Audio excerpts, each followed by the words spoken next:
우리 다 같이 사도신경으로 신앙 고백하겠습니다.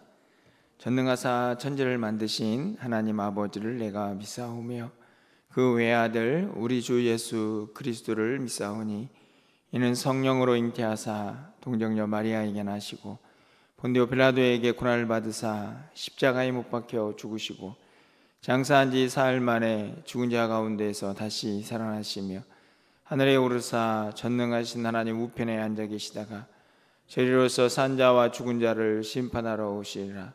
성령을 믿사오며 거룩한 공예와 성도가 서로 교통하는 것과 죄를 사하여 주시는 것과 몸이 다시 사는 것과 영원히 사는 것을 믿사옵나이다. 아멘. 우리 찬송가 420장 찬양드리겠습니다.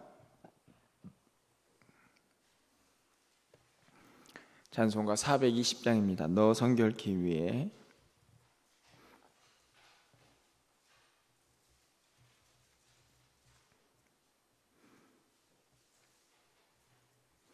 너 성결케 위해 늘 기도하며 너 주 안에 있어 늘 성경 보고 온 형제들 함께 늘 사귀면서 일하기 전마다 너 기도하라. 너 성결케 위해 내 머리 숙여 저 은밀히 계신 내 주께 빌라. 주 사귀어 살면 주 닮으리니 널 보는 이마다 주 생각하리. 너 성결케 위해 주 따라가고 일 다급하여도 당황치 말고 참 즐거울 때나 또 슬플 때나 너 주님만 믿고 늘 따라가라. 너 성결케 위해 늘 기도하며 내 소원을 주께 다 맡기어라. 너 성령을 받아 주 섬겨 살면 저 천국에 가서 더 잘 섬기리. 아멘. 오늘 하나님 말씀은 역대상 13장 1절에서 14절까지 말씀입니다. 구약성경 631쪽에 있습니다. 역대상 13장 1절에서 14절 말씀 교독하고 마지막 14절은 함께 읽겠습니다. 다윗이 천부장과 백부장 곧 모든 지휘관과 더불어 의논하고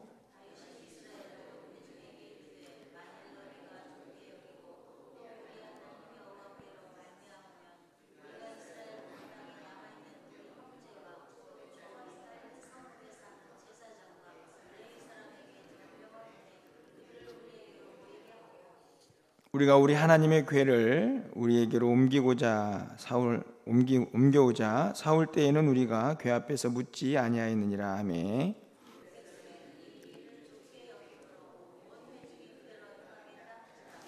이에 다윗이 애굽의 시올 시내에서부터 하맛 어귀까지 온 이스라엘을 불러 모으고 기럇 여아림에서부터 하나님의 궤를 메어오고자 할세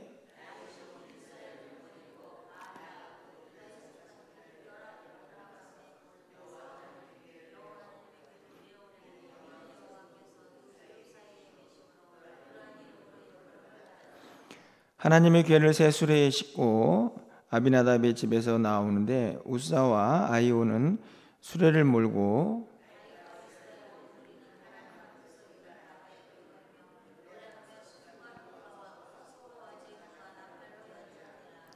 기돈의 타작마당에 이르러서는 소들이 뛰므로 우사가 손을 펴서 궤를 붙들었더니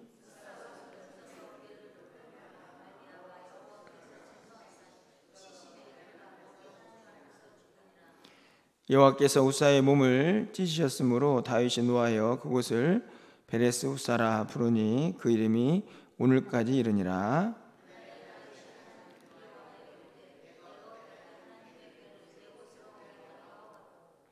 다윗이 궤를 옮겨 자기가 있는 다윗성으로 메어들이지 못하고 그 대신 가드 사람 오베데돔의 집으로 메어가니라. 하나님 궤가 오베데돔의 집에서 그의 가족과 함께 석 달을 있으니라. 여호와께서 오베데돔의 집과 그의 모든 소유에 복을 내리셨더라. 아멘. 이제 이름들이 나오는 긴 이야기들이 끝이 나고 어제까지 살펴본 다윗의 용사의 이름까지 이제 정리가 된 후에 본격적으로 이제 왕들의 이야기가 이제 시작이 되는데요. 그 가운데에서 가장 먼저 등장하는 이야기는 하나님의 궤가 다윗성으로 움직여지는 이동하는 그런 과정을 오늘 13장이 보여주고 있습니다. 오늘 본문의 이야기는 우리가 이미 잘 알고 있는 내용이죠. 오늘 본문에 있는 이야기를 좀 잠깐 설명을 해드리면 하나님의 궤가 이제 첫 번째 왕인 사울 왕이 세워지기도 전에 블레셋과의 싸움에서 하나님의 궤를 그 싸움터로 가지고 나간 상태에서 싸움에 지면서 이제 언약궤를 빼앗기게 됩니다. 그때는 마치 이제 이스라엘 백성들이 이 하나님의 궤를 부적처럼 좀 표현이 그렇지만 이 언약궤가 거기 있으면 이길 것이다 이렇게 생각을 해가지고 아무런 생각 없이 하나님의 궤를 이제 전쟁터에 들고 나가가지고 빼앗기게 됩니다. 그 궤가 가는 곳마다 이제 큰 재앙들이 임하자 블레셋에서 이제 그 하나님의 궤를 이제 이스라엘 곳에 갖다 놓게 되는데 결국 그렇게 해서 기럇 여아림이라 하는 곳에 이제 하나님의 궤가 머무르게 되죠. 그곳에서 약 20년 동안이나 그 하나님의 궤가 머무르게 됩니다. 그 사이에 이제 사울 왕이 세워지고 그리고 이제 사울 왕이 죽고 이제 그 다음으로 다윗 왕이 세워지는 것이죠. 왕이 된 다윗은 뭐 여러 가지 뭐 정치적인 이유도 있겠지만 또 하나님의 궤를 자기 성에 옮겨놓기 위해서 오늘 본문에 있는 말씀처럼 이렇게 수레에 싣고 움직이다가 결국 우사가 죽음을 당하고 더 이상 언약궤를 움직이지 못하고 오베데돔의 집에 또 3개월 동안 머물게 되는 그 과정을 오늘 본문이 기록을 하고 있습니다. 오늘 본문에서 저는 무엇보다도 조금은 이제 끔찍한 사건이 일어나고 있지만 적어도 오늘 본문은 하나님이 우리에게 어떤 분이신가, 그리고 오늘 본문이 어떤 우리를 향한 하나님의 메시지가 담겨져 있는가를 너무나 분명하게 보여주고 있다라고 생각이 드는데요. 그것은 다른 것이 아니고 두 가지로 보여집니다. 첫 번째로는 우사의 죽음에서 우리가 보게 되는데요. 오늘 본문에서 말하고 있듯이 이게 언약궤를 이제 수레에 싣고 이동을 이제 하는데 갑자기 이 수레를 끌고 있던 소가 뛰면서 이제 언약궤가 떨어지려고 하는 이제 그런 상황에 놓여지게 됩니다. 우사가 어떤 반응을 보입니까? 손을 펴서 이제 궤를 잡죠. 10절 말씀을 보면 그로 인해서 어떤 일이 벌어지냐면 하나님이 진노하사 치심에 그가 거기서 하나님 앞에서 죽으니라 이렇게 되어 있습니다. 11절 말씀을 보면 그래서 그곳을 베레스 우사 이렇게 되어 있는데, 베레스 우사는 우사를 치다, 우사를 쳤다 이런 의미를 가지고 있는데요. 여러분들은 이 우사의 죽음을 어떻게 이해를 하십니까? 한편으로 보면 너무나 당연하고 그리고 마땅히 해야 될 일이 아닌가 이런 생각이 들죠. 왜 그런가 하면 괴가 잘못하면은 수레에서 떨어질 것 같으니까 우사가 어떻게 보면 이제 본능적으로 그 괴를 잡았다 이렇게 이제 이해를 할 수 있습니다. 그렇게 생각해 보면 우사가 죽는 것보다 오히려 칭찬을 받아야 될 것 같은 느낌이 들기도 하죠. 그런데 하나님은 진노하셔서 우사가 죽었다 이렇게 기록이 되어 있습니다. 무엇 때문일까요? 여러분이 알다시피 바로 하나님의 거룩을 우사가 침범했기 때문이죠.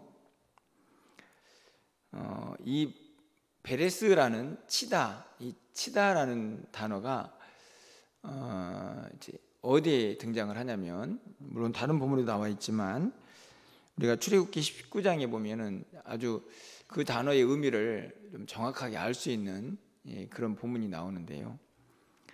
모세가 이제 하나님의 명령을 받고 이제 시내산에 올라가서 하나님의 말씀을 듣습니다.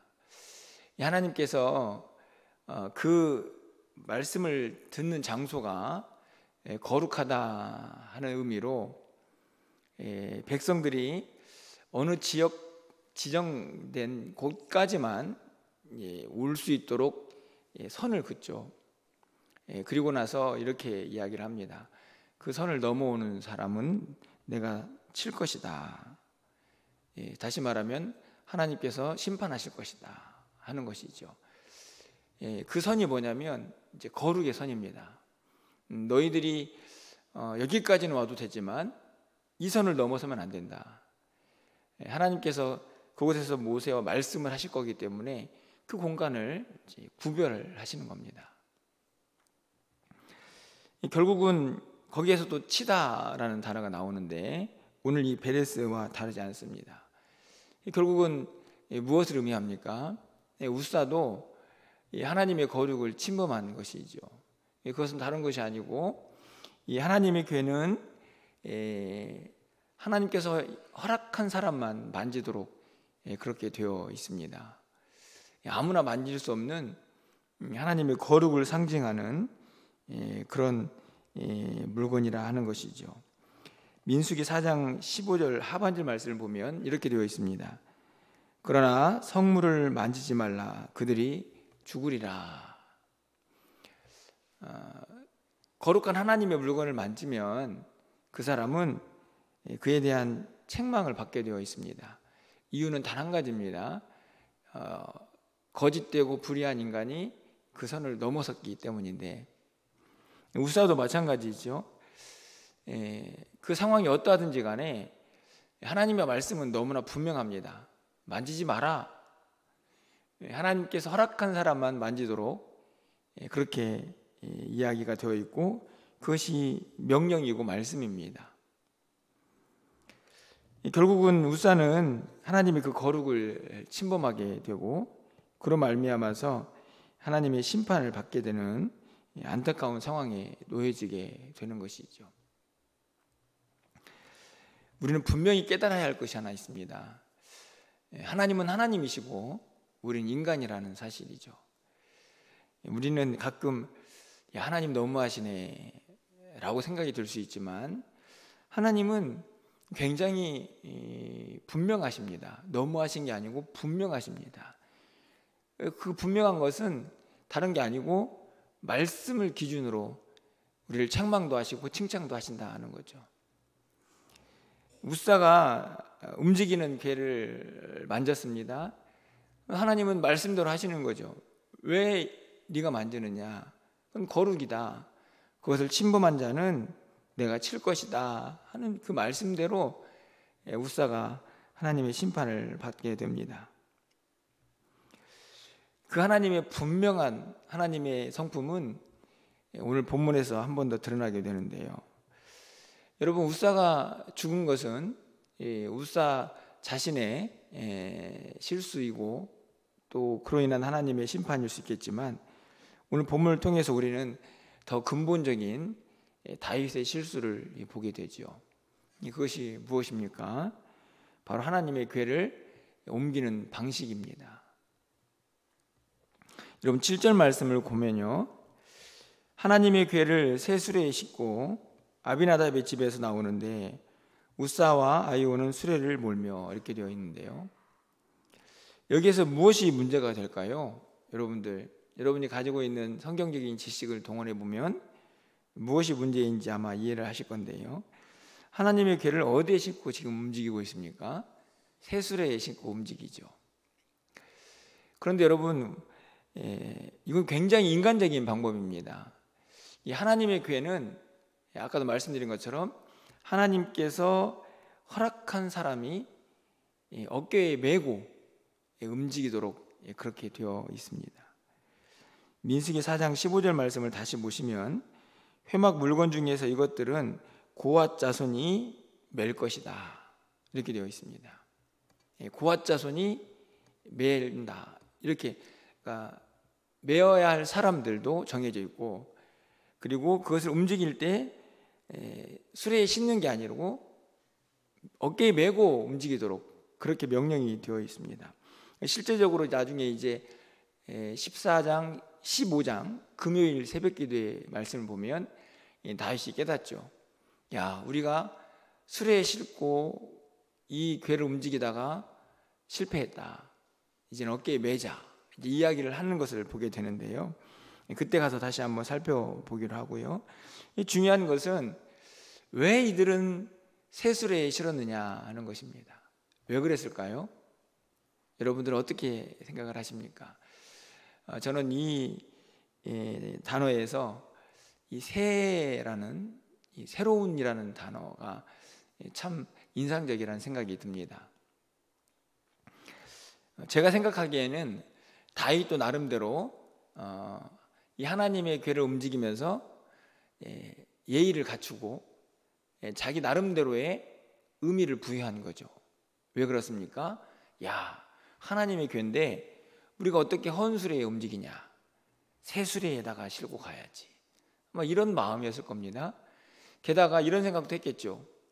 야, 언제 어깨에 메고 움직이냐, 하나님의 궤는 빨리 있어야 할 곳에 와서 딱 거기에 계셔야지, 거기에 두어야지, 어떻게 어깨에 메고 언제 그것을 움직이겠어 라고 생각을 했을지도 모르겠습니다. 그래서 가장 좋은 방법을 쓰는 거죠. 헌수레는 아니고 쇠수레에 언약궤를 신고 쭉 다윗이 원하는 다윗성으로, 그 시온성으로 옮겨놓기를 이제 생각했던 것입니다. 근데 중요한 것은 인간적인 생각이라는 거죠. 하나님의 방법은 아니라는 것입니다. 빠르고 쉽게 갈 수 있는 그 방법을 하나님이 몰라서 말씀하지는 않으셨을 겁니다. 아마도 가장 거룩하고 가장 안전한 방법으로 고앗 자손을 정해놓고 그들 어깨에 메고 움직여라 라고 말씀을 하신 거겠죠. 거기에는 왜가 등장하지 않습니다. 대단히 죄송하지만 하나님의 말씀이기 때문에 거기에는 순종만 있을 뿐이죠.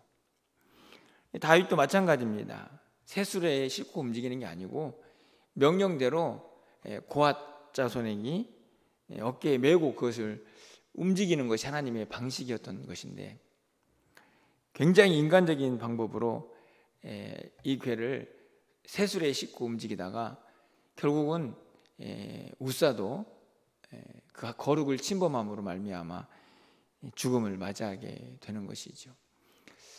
안타깝지만 어떻게 보면 그 원인 제공자는 다윗이라 이렇게 볼 수가 있습니다. 저는 오늘 이 본문을 통해서 혹시 우리 안에는 이런 편리주의가 있지 않나, 사실은 그런 생각을 좀 해봅니다. 우리가 가장 경계해야 할 것이 우리도 점점 신앙생활을 하면서 더 편해지기를 바라는 것이죠.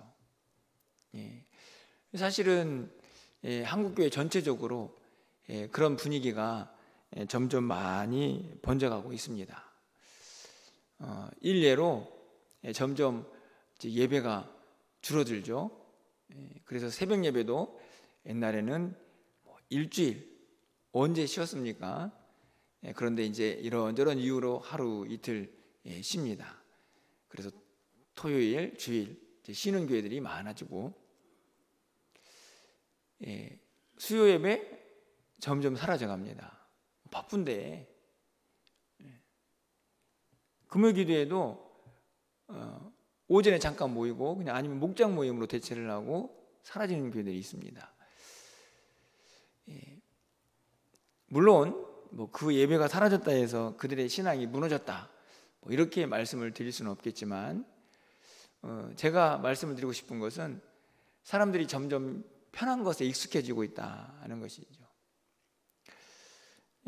이런 개인적인 제 고백인데, 전에 있던 교회에서는 새벽 예배를 하루도 쉬지 않았습니다. 1년 365일. 그러면 명절에도 쉬지 않았습니다. 근데 이제 멸류관교회 와가지고 제가 이제 쉬는 맛을 본 거죠. 야, 명절에 쉬니까 너무 좋은 겁니다. 그렇다고 해서 앞으로 안 쉬겠다는 말은 아닙니다.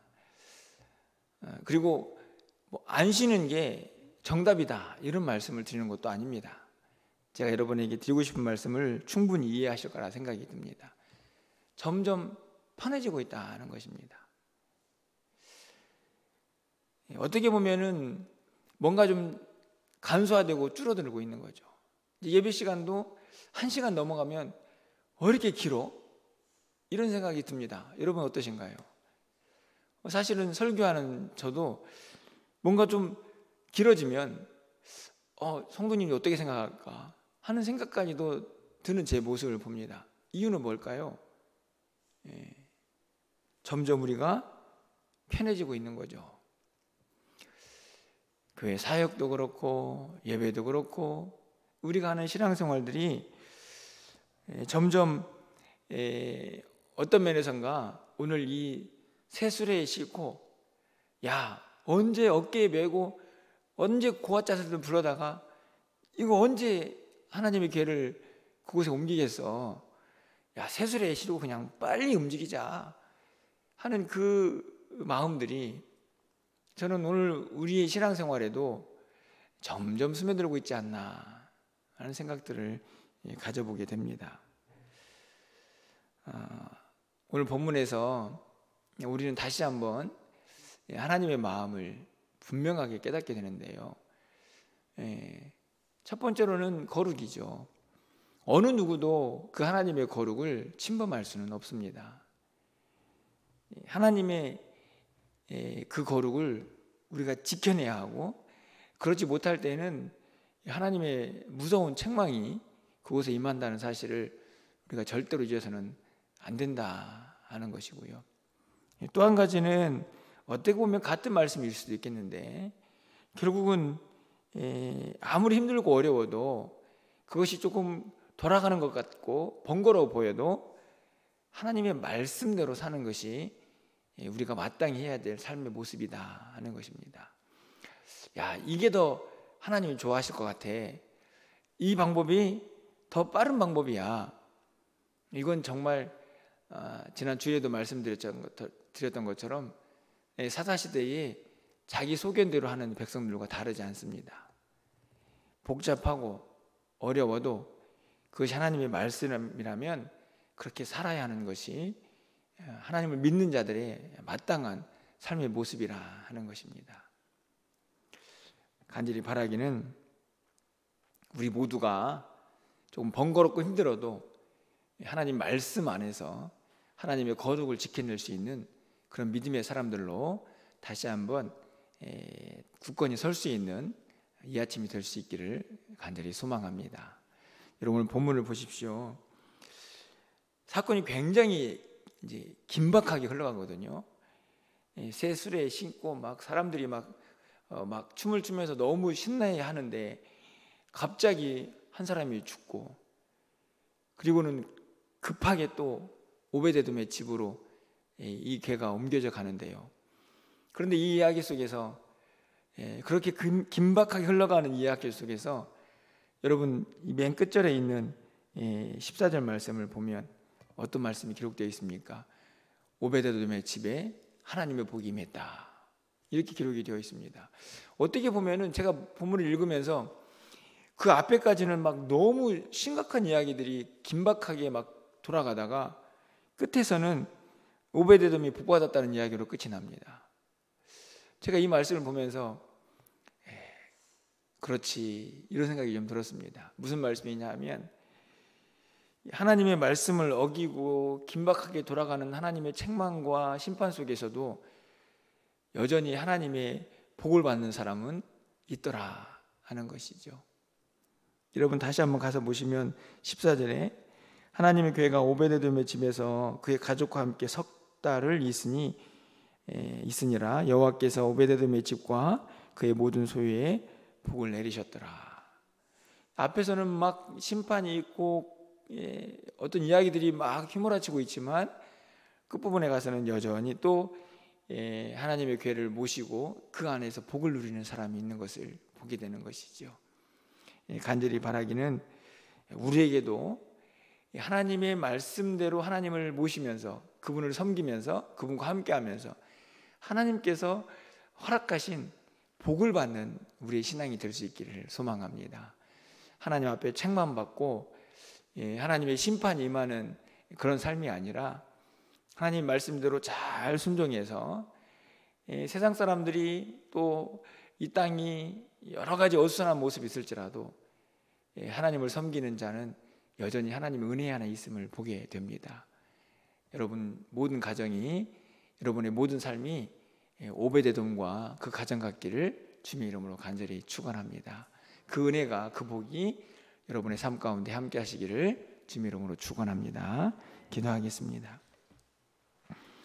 사랑의 하나님, 우리 모두의 신앙이 시간이 흘러갈수록 점점 편의주의에 빠져서 하나님의 말씀대로 힘들고 어려운 길이지만 그 길을 가기보다는 인간적인 생각들로 편한 길을 가고 있지 않나, 이 아침에 다시 한번 우리의 모습을 돌아봅니다. 간절히 바라기는 힘들고 어려워도 하나님의 말씀이라면 그 말씀에 순종하며 살아갈 수 있는 우리 모두가 되게 하여 주시옵소서. 세상 사람들이 이렇게 살아도 돼, 이 길이 편한 길이야, 이 정도는 해도 하나님이 이해하실 거야, 아무리 이렇게 말할지라도 우리가 말씀 안에 머물게 하여 주시고 하나님의 거룩을 믿음으로 지켜낼 수 있는 하나님의 사람들이 다 되게 하여 주시옵소서. 오베데돔의 집처럼 말씀에 순종하고 하나님을 모심으로 말미암아 하나님의 복을 받는 우리의 삶이 되게 하시고 우리의 가정이 되게 하여 주시옵소서. 오늘 한날 우리의 모든 삶을 주님께 의탁합니다. 우리가 하는 모든 일들 가운데 주의 은혜가 넘치게 하여 주시고 가는 곳곳마다 우리의 삶을 통해서 예수 그리스도의 향기가 바라지게 하여 주시옵소서. 우리의 언행 심사를 하나님께서 온전히 주장하여 주셔서 하나님의 뜻이 이루어지게 하여 주시옵소서. 오늘 종강하는 기도하는 엄마들의 세미나도 하나님 잘 마무리되게 하여 주시고 은혜 충만한 시간 될 수 있도록 하나님께서 역사하여 주시옵소서. 오늘 저녁에 있을 수요예배 가운데에도 예배하신 하나님의 은혜가 차고 넘치게 하여 주시옵소서. 오늘도 기도하오니 하늘문을 활짝 열어주시고 주의 응답이 있는 귀한 시간 되기를 간절히 소망하고 예수 그리스도의 이름으로 기도합나이다. 아멘.